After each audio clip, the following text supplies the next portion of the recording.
আসসালামু আলাইকুম। আজ সোমবার 13 জুলাই 2026। স্বাগত প্রবাসীর সিটি সৌদি বুলেটিনে। সাথে আছি আমি মোহাম্মদ তুহিন হোসেন। শুরুতেই থাকছে শিরোনাম। তদন্তে গিয়ে সৌদি প্রবাসীর স্ত্রীকে কুপ্রস্তাব, অডিও ফাঁসের পর পুলিশ কর্মকর্তা প্রত্যাহার। সৌদিতে চালু হলো সর্ববৃহৎ ড্যান্সিং ফোয়ারা, নির্মাণে ব্যয় হয়েছে 1.5 কোটি রিয়াল। বন্যায় ডুবল দেশের 7 জেলা, 10 লাখ পানিবন্ধির পাশাপাশি 51 জনের প্রাণহানি। চট্টগ্রামে আসা বিমান যাত্রীর অভিনব কাণ্ড, অন্তর্বাসে লুকিয়ে রাখা 2 কেজি স্বর্ণ উদ্ধার। খামেনির জানাজায় দেখা মিলেছে রহস্যময় ব্যক্তির, মোস্তফা খামেনি বলে দাবি অনেকের। দর্শক, দেখছিলেন শিরোনাম, এবারে পুরো খবর। নিজের একটি স্বপ্নের ফ্ল্যাট এখন আর স্বপ্ন নয়। প্রবাসীর সিটিতে শুরু হয়েছে 6 বছর মেয়াদী সহজ কিস্তিতে ফ্ল্যাট কেনার দারুণ সুযোগ। এক ঠিকানায় আধুনিক জীবনযাপনের সব সুবিধা, নিরাপদ, পরিকল্পিত ও বিদেশের মতো স্মার্ট পরিবেশ। আজই বুকিং করুন আপনার পছন্দের ফ্ল্যাট আর গড়ে তুলুন নিজের স্থায়ী ঠিকানা। বিস্তারিত জানতে কল করুন স্ক্রিনে দেওয়া নাম্বারে। বগুড়ার ধুনট থানায় একটি অভিযোগের তদন্ত করতে গিয়ে বাদীর সৌদি প্রবাসী ছেলের স্ত্রীর সঙ্গে অনৈতিক সম্পর্কে জড়ানোর অভিযোগে এক পুলিশ কর্মকর্তাকে প্রত্যাহার করা হয়েছে। এসআই মুস্তাফিজুর রহমান নামের ওই কর্মকর্তার আপত্তিকর কথোপকথনের একটি অডিও ক্লিপ ফাঁস হওয়ার পর বিষয়টি ঊর্ধ্বতন কর্তৃপক্ষের নজরে আসে, যার জেরে তাকে দ্রুত থানা থেকে প্রত্যাহার করে পুলিশ লাইনসে সংযুক্ত করা হয়েছে। গোপনে যদি আমার সাথে তোমার মোটিভিটি চেঞ্জ হয়, তুমি যদি এনজয় করো, সেটা কি তোমার জন্য ভালো হবে না খারাপ হবে? যদি তোমার মন প্রবাসীর স্ত্রীর সঙ্গে আপত্তিকর কথোপকথনের অডিও ক্লিপটি এক পুলিশ কর্মকর্তার। তদন্ত করতে গিয়ে বাদীর প্রবাসী ছেলের স্ত্রীর সঙ্গে অনৈতিক সম্পর্কে জড়িয়ে পড়েন তিনি। সেই অভিযোগে বগুড়া ধুনট থানার উপপরিদর্শক মুস্তাফিজুর রহমানকে প্রত্যাহার করে পুলিশ লাইনসে সংযুক্ত করা হয়েছে। তুমি তোমার নিজের ভালো মন্দ সবকিছু বোঝো। যেমন তোমার হাজবেন্ডের মনে করো যদি 1 সপ্তাহ এমনি না থাকে, 1 সপ্তাহ যদি তুমি ওর সাথে কথা না বলো, তোমার খারাপ লাগবে না? এখন খুব কষ্ট পাবা না তুমি? পাবা না? জানা গেছে, গত 21 জুন ধুনট উপজেলার জোরশিমুল গ্রামের এক নারী থানায় লিখিত অভিযোগ করেন। অভিযোগে তিনি জানান, ছেলেকে সৌদি আরবে পাঠানোর পর একই গ্রামের মাহমুদুল সরকার চুক্তি অনুযায়ী তার কাজের ব্যবস্থা করেননি। অভিযোগটির তদন্তভার দেওয়া হয় এসআই মুস্তাফিজুর রহমানকে। তদন্তের প্রয়োজনে তিনি একাধিকবার অভিযোগকারীর বাড়িতে যান। এ সময় অভিযোগকারীর প্রবাসী ছেলের স্ত্রীর সঙ্গে তার অনৈতিক সম্পর্ক গড়ে ওঠার অভিযোগ ওঠে। শরীরে যেরকম চাইতে আছে, তোমার হাজবেন্ড যদি 7 বছর পর আসে, 7 বছর পর তোমার শরীরের এইরকম যৌবন থাকবে, এরকম চাইতে থাকবে? তোমার এখন বয়স 25, তখন বয়স 25 থাকবে? বিষয়টি ঊর্ধ্বতন কর্মকর্তাদের নজরে এলে তদন্তের পর রোববার তাকে থানা থেকে প্রত্যাহার করে পুলিশ লাইনসে সংযুক্ত করা হয়। পুলিশের একাধিক সূত্র গণমাধ্যমকে জানায়, মুস্তাফিজুর রহমান এর আগে বগুড়া সদর থানায় কর্মরত ছিলেন। সেখানেও তার বিরুদ্ধে নারী সংক্রান্ত অভিযোগ উঠেছিল। পরে প্রায় 5 মাস আগে তাকে ধুনট থানায় বদলি করা হয়। যদি মনে করো যে না, ভাইয়ের সাথে এমনিতেই পাশে নিয়ে হালকা চিন্তা এটার মধ্যে রাখি থাকতে পারো। এই জন্য তুমি যদি এখন মনে করো যে আমি আমার স্বামীকে ধোঁকা দিচ্ছি বা স্বামীকে আমি ইয়ে করতেছি, এটা আলাদা বিষয়, কারণ তুমি তখন বাধ্য। তুমি চাইলেও তোমার স্বামীকে তুমি বাধা পাবো না। সৌদি আরবের আসির প্রদেশে 120 মিটার উচ্চতার দেশের সর্ববৃহৎ এবং বিশ্বের 3য় সর্বোচ্চ ডান্সিং ফাউন্টেন বা নৃত্যরত ফোয়ারা চালু করা হয়েছে। 1,60,00,000 রিয়াল ব্যয়ে নির্মিত চোখ ধাঁধানো এই ফোয়ারাকে কেন্দ্র করে 3 লাখ বর্গমিটার এলাকা জুড়ে একটি সমন্বিত পর্যটন ও ঐতিহ্যবাহী ভিলেজ প্রকল্প গড়ে তোলা হয়েছে, যা অচিরেই দর্শনার্থীদের অন্যতম প্রধান আকর্ষণে পরিণত হবে বলে প্রত্যাশা করা হচ্ছে। সৌদি আরবের আসির প্রদেশে চালু করা হয়েছে দেশের সবচেয়ে বড় ডান্সিং ফাউন্টেন বা নৃত্যরত ফোয়ারা। এটি কেবল সৌদি আরবের সর্ববৃহৎ নয়, বরং উচ্চতার দিক থেকে এটি মধ্যপ্রাচ্যের 2য় এবং বিশ্বের 3য় সর্বোচ্চ ফোয়ারা হিসেবে স্বীকৃতি পেয়েছে। আসির অঞ্চলের আল ওয়াদি রিসোর্টে নজর কাড়া এই ফোয়ারাটি উদ্বোধন করা হয়। চোখ ধাঁধানো এই ফোয়ারাটির উচ্চতা 120 মিটার। নির্মাণে ব্যয় হয়েছে 1,60,00,000 সৌদি রিয়াল বা 16 মিলিয়ন রিয়ালেরও বেশি। এই বিশাল ফোয়ারায় একসঙ্গে প্রায় 70 লাখ লিটার পানি সঞ্চালিত হয়। সংশ্লিষ্ট ব্যক্তিরা প্রত্যাশা করছেন, অনন্য এই স্থাপত্যটি অচিরেই আসির প্রদেশের অন্যতম প্রধান পর্যটক আকর্ষণে পরিণত হবে।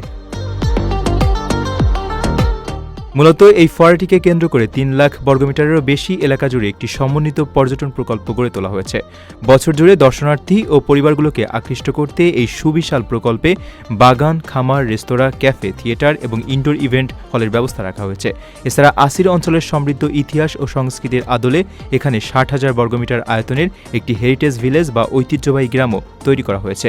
সেখানে গড়ে ওঠা ঐতিহ্যবাহী বাজার ও দোকানগুলোতে স্থানীয় সংস্কৃতির নানা দিক সুন্দরভাবে উপস্থাপন করা হচ্ছে। আপনার স্বপ্নগুলো আকাশ ছুবে প্রবাসীর হেলিকপ্টারের মাধ্যমে। বিয়ে, জন্মদিন অথবা যে কোনো বিশেষ প্রয়োজনে হেলিকপ্টার ভাড়া করতে যোগাযোগ করুন স্ক্রিনে দেয়া নাম্বারে। প্রবাসীর হেলিকপ্টার, নিরাপদ ও সাশ্রয়ী বাহনের বিশ্বস্ত নাম। টানা ভারী বর্ষণ ও পাহাড়ি ঢলে বাংলাদেশের চট্টগ্রাম ও সিলেট বিভাগের 7টি জেলায় ভয়াবহ বন্যা পরিস্থিতির সৃষ্টি হয়েছে। এই প্রলয়ঙ্করী বন্যায় এখন পর্যন্ত 51 জনের মৃত্যু হয়েছে এবং পানিবন্দী হয়ে পড়েছেন 10 লাখেরও বেশি মানুষ। সড়ক যোগাযোগ বিচ্ছিন্ন হয়ে পড়া প্লাবিত এলাকাগুলোতে বিশুদ্ধ খাবার পানি এবং বাসস্থানের তীব্র সংকটে লাখো মানুষ অবর্ণনীয় দুর্দশায় দিন পার করছেন। টানা ভারী বৃষ্টি ও পাহাড়ি ঢলে দেশের চট্টগ্রাম ও সিলেট বিভাগের 7টি জেলায় ভয়াবহ বন্যা পরিস্থিতির সৃষ্টি হয়েছে। দুর্যোগ ব্যবস্থাপনা ও ত্রাণ মন্ত্রণালয়ের সর্বশেষ তথ্য অনুযায়ী চট্টগ্রাম, কক্সবাজার, বান্দরবান, রাঙ্গামাটি, খাগড়াছড়ি, মৌলভীবাজার ও হবিগঞ্জের 59টি উপজেলায় অন্তত 2,67,918টি পরিবার পানিবন্দী অবস্থায় দিন পার করছে। এই প্রলয়ঙ্করী বন্যায় এখন পর্যন্ত 51 জনের প্রাণহানি ঘটেছে, যার মধ্যে সর্বোচ্চ 28 জন মারা গেছেন কক্সবাজারে। সব মিলিয়ে ক্ষতিগ্রস্ত মানুষের সংখ্যা 10 লাখ ছাড়িয়ে গেছে এবং আগামী কয়েকদিন আরও ভারী বৃষ্টির পূর্বাভাস দিয়েছে আবহাওয়া অধিদপ্তর। বন্যার কারণে সবচেয়ে বিপর্যস্ত অবস্থায় রয়েছে চট্টগ্রাম ও কক্সবাজার অঞ্চল। 5 জুলাই থেকে শুরু হওয়া টানা বর্ষণে চট্টগ্রামের বাঁশখালী, সাতকানিয়া, লোহাগাড়া সহ বিস্তীর্ণ এলাকা পানিতে তলিয়ে গেছে। মাটির ঘরবাড়ি ধসে পড়া, ফসলের ক্ষেত নষ্ট হওয়া এবং বিশুদ্ধ খাবার পানির তীব্র সংকটে এই অঞ্চলের লাখো মানুষ অবর্ণনীয় দুর্দশায় পড়েছেন। রেললাইন ও সড়ক পানিতে তলিয়ে যাওয়ায় যোগাযোগ ব্যবস্থা বিচ্ছিন্ন হয়ে পড়েছে এবং অনেক মানুষ প্লাস্টিকের ঝুড়ি বা কাঠের তক্তা দিয়ে ঘরের ভেতর মাচা তৈরি করে কোনো মতেই বেঁচে থাকার সংগ্রাম চালিয়ে যাচ্ছেন। পার্বত্য 3 জেলা বান্দরবান, রাঙ্গামাটি ও খাগড়াছড়িতে বন্যার পানি ধীরে ধীরে নামতে শুরু করলেও রেখে যাচ্ছে ধ্বংসের স্পষ্ট চিহ্ন। এই 3 জেলার মধ্যে সবচেয়ে নাজুক অবস্থায় রয়েছে বান্দরবান, যেখানে জেলা শহরের অধিকাংশ এলাকা এবং প্রধান সড়কগুলো এখনও পানির নিচে ডুবে আছে। পানি কমার সঙ্গে সঙ্গে গ্রামীণ সড়ক ভেঙে যাওয়া, সেতু ধসে পড়া এবং জুমক্ষেত ও বীজতলা নষ্ট হওয়ার প্রকৃত চিত্র ফুটে উঠেছে। অনেক মানুষ আশ্রয়কেন্দ্র থেকে নিজ নিজ বাসস্থানে ফিরতে শুরু করলেও পুরোপুরি স্বাভাবিক জীবনে ফিরতে তাদের আরও দীর্ঘ সময়ের প্রয়োজন হবে। দুবাই থেকে আসা ফ্লাই দুবাইয়ের এক যাত্রীর অন্তর্বাস ও পায়জামার বেল্টের ভেতর লুকানো 2 কেজিরও বেশি সোনা উদ্ধার করা হয়েছে চট্টগ্রামের শাহ আমানত আন্তর্জাতিক বিমানবন্দরে। গোপন সংবাদের ভিত্তিতে তল্লাশি চালিয়ে প্রায় 3.5 কোটি টাকার মূল্যের এই সোনা জব্দ করেছে গোয়েন্দা সংস্থা NSI ও DGFI। চোরাচালানের অভিযোগে আটক ওই যাত্রীর বিরুদ্ধে আইনি ব্যবস্থা গ্রহণের প্রক্রিয়া চলছে। চট্টগ্রামের শাহ আমানত আন্তর্জাতিক বিমানবন্দরে অন্তর্বাস ও পায়জামার বেল্টের ভেতরে বিশেষ কায়দায় লুকিয়ে আনা 2.16 কেজি সোনাসহ এক যাত্রীকে আটক করেছে জাতীয় নিরাপত্তা গোয়েন্দা সংস্থা ও প্রতিরক্ষা গোয়েন্দা মহাপরিদপ্তর। সোমবার সকাল 9:40 দুবাই থেকে ফ্লাই দুবাইয়ের FZ 463 ফ্লাইটে চট্টগ্রামে পৌঁছান মোহাম্মদ শহীদুল আলম চৌধুরী। তিনি গ্রিন চ্যানেলে অতিক্রম করার সময় গোপন সংবাদের ভিত্তিতে তাকে তল্লাশি করা হয়।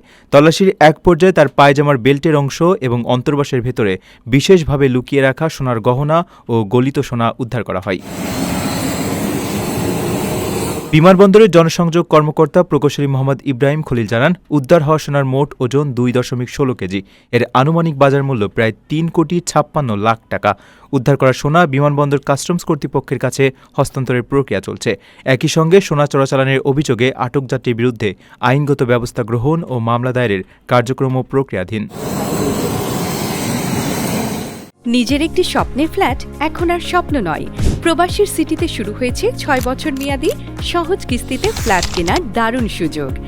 এক ঠিকানায় আধুনিক জীবনযাপনের সব সুবিধা, নিরাপদ, পরিকল্পিত ও বিদেশের মতো স্মার্ট পরিবেশ। আজই বুকিং করুন আপনার পছন্দের ফ্ল্যাট আর গড়ে তুলুন নিজের স্থায়ী ঠিকানা। বিস্তারিত জানতে কল করুন স্ক্রিনে দেয়া নাম্বারে। ইরানের সাবেক সুপ্রিম লিডার আয়াতুল্লাহ আলী খামেনির জানাজায় কালো মাস্ক পরা এক রহস্যময় ব্যক্তিকে ঘিরে তুমুল জল্পনা শুরু হয়েছে। অনেকেই তাকে খামেনির ছেলে ও বর্তমান সুপ্রিম লিডার মুস্তফা খামেনি বলে দাবি করলেও আন্তর্জাতিক সংবাদ মাধ্যম জানিয়েছে তিনি মূলত খামেনির নাতি মোহাম্মদ জাবেদ খামেনি। গত 28 ফেব্রুয়ারি প্রাণঘাতী হামলায় আহত হয়ে মুখমণ্ডল পুড়ে যায় তিনি মাস্ক পরে জানাজায় উপস্থিত হয়েছিলেন। ইরানের সাবেক সুপ্রিম লিডার আয়াতুল্লাহ আলী খামেনির জানাজার সময় এক ব্যক্তিকে মাস্ক পরে থাকতে দেখা যায়। তিনি এই মাস্ক আর খোলেননি। এরপর এ নিয়ে শুরু হয় জল্পনা কল্পনা। অনেকে মনে করেছিলেন বর্তমান সুপ্রিম লিডার ও খামেনির ছেলে মোস্তফা হয়তো মাস্ক পরে জানাজায় উপস্থিত হয়েছেন। যদিও লন্ডন ভিত্তিক ইরানি সংবাদ মাধ্যম ইরান ইন্টারন্যাশনাল জানিয়েছে মাস্ক পরা ওই ব্যক্তি মোস্তফা নয়, এটি ছিলেন খামেনির সর্বকনিষ্ঠ নাতি মোহাম্মদ জাভেদ খামেনি। সংবাদ মাধ্যমটি বলেছে জাভেদ খামেনি মোস্তফা খামেনির ছেলে। মোস্তফা হলেন আলী খামেনির সবচেয়ে বড় সন্তান। গত ২৮ ফেব্রুয়ারি খামেনিকে লক্ষ্য করে হামলা চালায় যুক্তরাষ্ট্র ও দখলদার ইসরায়েল। এতে খামেনি ও তার পরিবারের কয়েকজন সদস্য নিহত হন। এছাড়া আহত হন আরও কয়েকজন, যার মধ্যে বর্তমান সুপ্রিম লিডার মোস্তফা খামেনিও আছেন। ইরান ইন্টারন্যাশনাল বলেছে জাভেদ খামেনিও ওই হামলায় আহত হয়েছিলেন এবং তার মুখ পুড়ে যায়। যেহেতু মুখ পুড়ে গেছে তাই জাভেদ মুখে কালো মাস্ক ও মাথায় কালো ক্যাপ পরে এসেছিলেন। দর্শক দেখছিলেন প্রবাসী সিটি সৌদি বুলেটিন। শেষ করার আগে শিরোনামগুলো জানিয়ে দিচ্ছি আরও একবার। তদন্তে গিয়ে সৌদি প্রবাসীর স্ত্রীকে কুপ্রস্তাব, অডিও ফাঁসের পর পুলিশ কর্মকর্তা প্রত্যাহার। সৌদিতে চালু হলো সর্ববৃহৎ ড্যান্সিং ফোয়ারা, নির্মাণে ব্যয় হয়েছে ১.৫ কোটি রিয়াল। বন্যায় ডুবল দেশের ৭ জেলা, ১০ লাখ পানিবন্ধির পাশাপাশি ৫১ জনের প্রাণহানি। চট্টগ্রামে আসা বিমান যাত্রীর অভিনব কাণ্ড, অন্তর্বাসে লুকিয়ে রাখা ২ কেজি স্বর্ণ উদ্ধার। খামেনির জানাজায় দেখা মিলেছে রহস্যময় ব্যক্তির, মোস্তফা খামেনি বলে দাবি অনেকের। এই ছিল সৌদি বুলেটিনের আজকের আয়োজনে। প্রবাসের সর্বশেষ সংবাদ পেতে ভিজিট করুন probastoime.com। সাবস্ক্রাইব করুন আমাদের ইউটিউব চ্যানেল এবং চোখ রাখুন ফেসবুক পেজে। পরবর্তী বুলেটিন দেখার আমন্ত্রণ জানিয়ে আজকের মতো বিদায় নিচ্ছি। আমি মোহাম্মদ তুহিন হোসেন। সে পর্যন্ত সবাই ভালো থাকবেন এবং নিরাপদে থাকবেন। আল্লাহ হাফেজ।